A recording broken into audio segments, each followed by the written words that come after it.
پڑی. ابھی وہ تقریر کر رہے تھے, میں اس وقت آیا اور مجھے یوں لگ رہا تھا میں حجت اللہ البالغہ کا پورا خلاصہ سن رہا ہوں.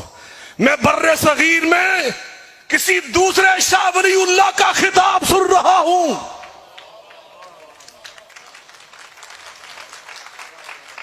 یہاں تو تعصب کے مارے کل سارا سوشل میڈیا بھر جائے گا کہ ضیاء اللہ بخاری نے اہل حدیث ہو کر علامہ طاہر القادری کو جا کر شاہ ولی اللہ بنا دیا. لیکن مجھے کوئی اس کی پرواہ نہیں.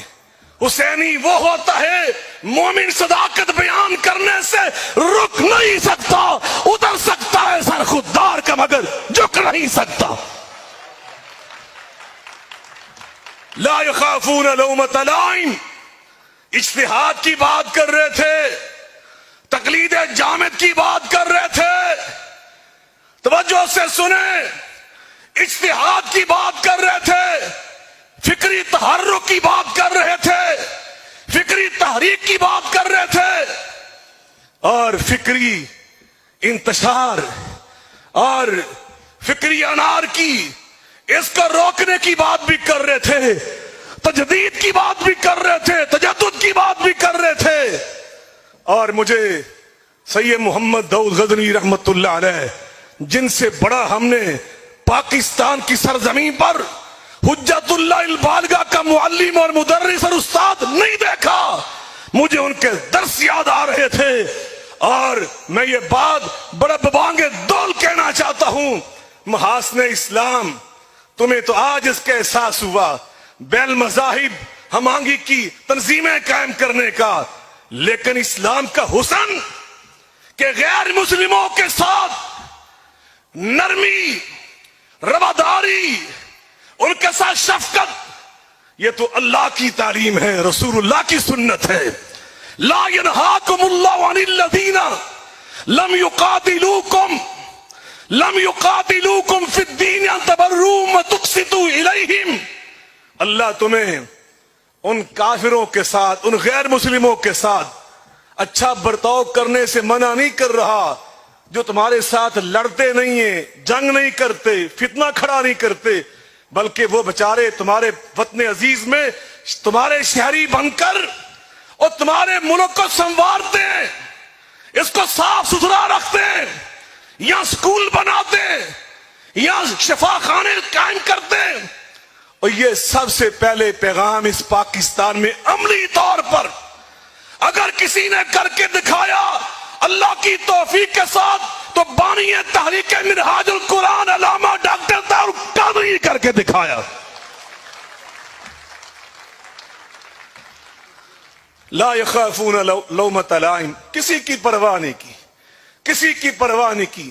آج میرے بزرگ کہہ رہے تھے پاکستان کو آپ کی ضرورت ہے, کوئی اس میں شک نہیں, لیکن میرا اور آپ کا یہ فرض ہے.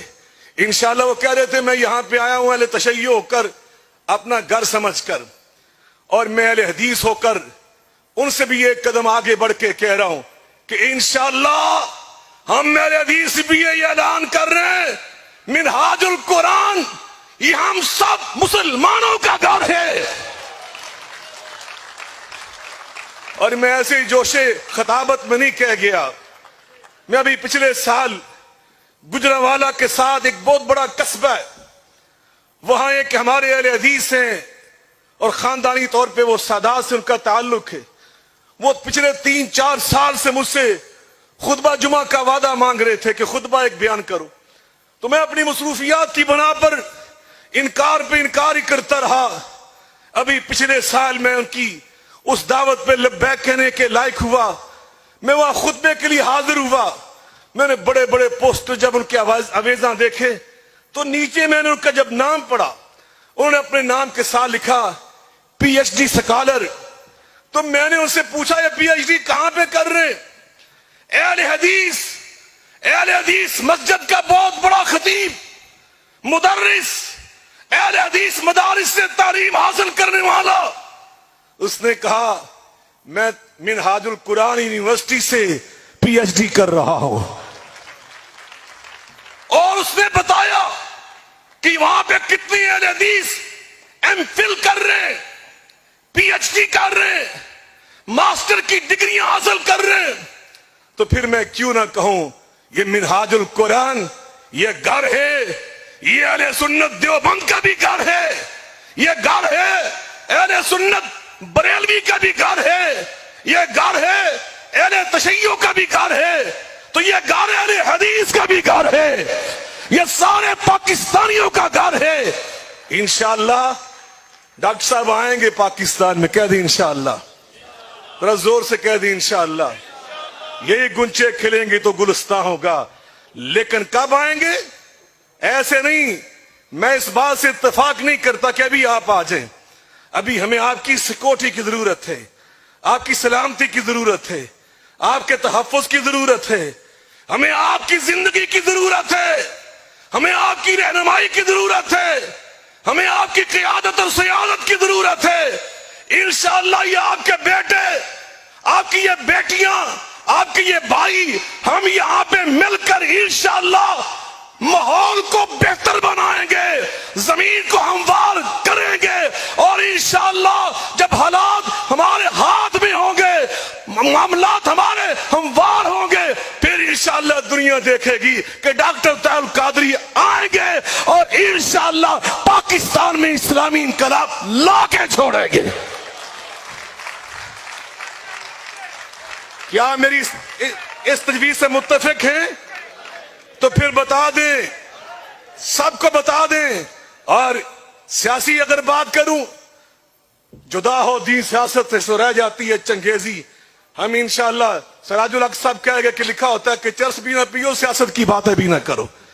تم نے سیاست کو لے جا کے چرس کے برابر کھڑا کر دیا, اور یہ ہونا تھا کہ جب سیاستدان ہی تم نے چرسی وہاں پہ بٹھا دیے, جب نشئی لا کے تم نے شرابی کبابی بٹھا دیے. انشاءاللہ طاہر القادری کا انقلاب, انشاءاللہ یہ علماء, یہ فضلاء, یہ پڑھے لکھے, یہ پروفیسر, انشاءاللہ جب ان کے ذریعے انقلاب آئے گا, وہ علم کا انقلاب ہوگا, وہ قلم کا انقلاب ہوگا, وہ تعلیم کا انقلاب ہوگا, وہ تربیت کا انقلاب ہوگا, وہ تزکیے کا انقلاب ہوگا, وہ انشاءاللہ اللہ کی غلامی کا انقلاب ہوگا, وہ محمد مصطفیٰ کی تابعداری کا انقلاب ہوگا. لیکن سنیے, میں عرض کرتا ہوں, اس حوالے سے بھی جو فراست ڈاکٹر صاحب کی تھی, ابھی وٹو صاحب نے کہا تھا نا کہ میں دو ساتھیوں کے ساتھ نکلا تھا. ایک دوست ڈاکٹر محمد طاہر القادری صاحب تھے, اور ایک میرے اس وقت ساتھی وہ فلاں صاحب تھے. لیکن فلاں صاحب کے ساتھ چند دنوں کے بعد ہی میری دوستی دشمنی میں بدل گئی, اور درویشوں کے ساتھ دوستی آج تک چل رہی ہے. اللہ والوں کے ساتھ دوستی ہمیشہ ہوتی ہے.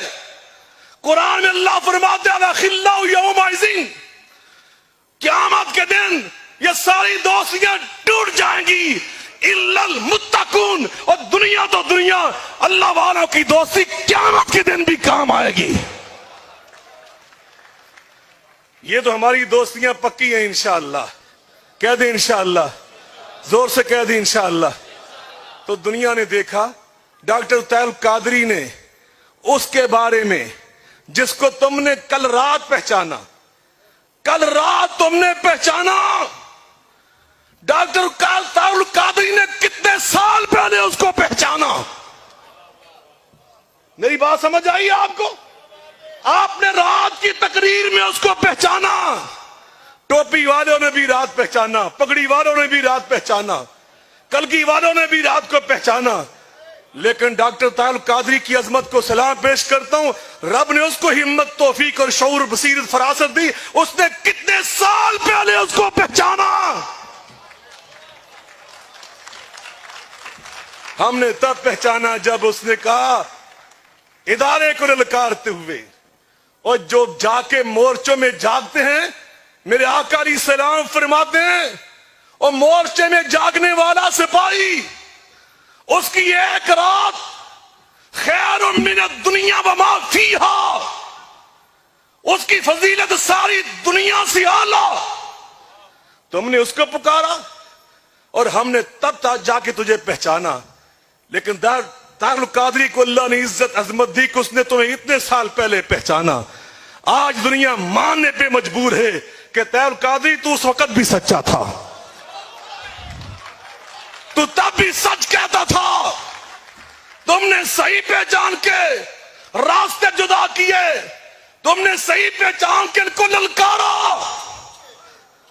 اور وہ شہداء جنہوں نے اس راہ میں شہادت کے جام نوش کر لیے, اللہ میری ان بہنوں کو جو شہید ہو گئیں, ان بھائیوں بزرگوں کو جنت میں اعلیٰ مقام عطا فرما. اور ہم یہ بتانا چاہتے ہیں, آج ڈاکٹر طاہر القادری صاحب کی پوری ٹیم, ان کے روحانی فرزند اب BCO میں نہیں ہے اور کسی ایک شعبے میں نہیں ہے. میں ٹی وی میں جاتا ہوں, علامہ میر صاحب سے پوچھیں, میں ہر چینل میں جاتا ہوں, اللہ کے فضل جہاں بھی جا کے میں ٹٹولتا ہوں 2-4 بندے ضرور منہاج القرآن دے لب دینے سے. ابھی راجہ ناصر عباس صاحب کی آپ نے بات سنی, اور ترکی آ رہے سے کو جڑی گڑی ملی ہے وہی منہاج القرآن دی لبی سے. جہاں بھی انشاءاللہ تم جاؤ گے, بیوروکریسی میں جاؤ گے, سکولز میں جاؤ گے, کالجز میں جاؤ گے, یونیورسٹیز میں جاؤ گے, مدارس جامعات میں جاؤ گے, انشاءاللہ تمہیں ڈاکٹر طاہر القادری کے روحانی بیٹے ضرور ملیں گے انشاءاللہ. اور انشاءاللہ الرحمن ابھی انقلاب آ کے رہے گا, مل کے کہیں انشاءاللہ. وہ اتنی اونچی بولو اسلام آباد تک کا آواز جائے. انشاءاللہ یہ انقلاب آ کے رہے گا, کوئی ماں کا لال اس کو روک نہیں سکے گا. وآخر دعوانا ان الحمدللہ رب العالمین.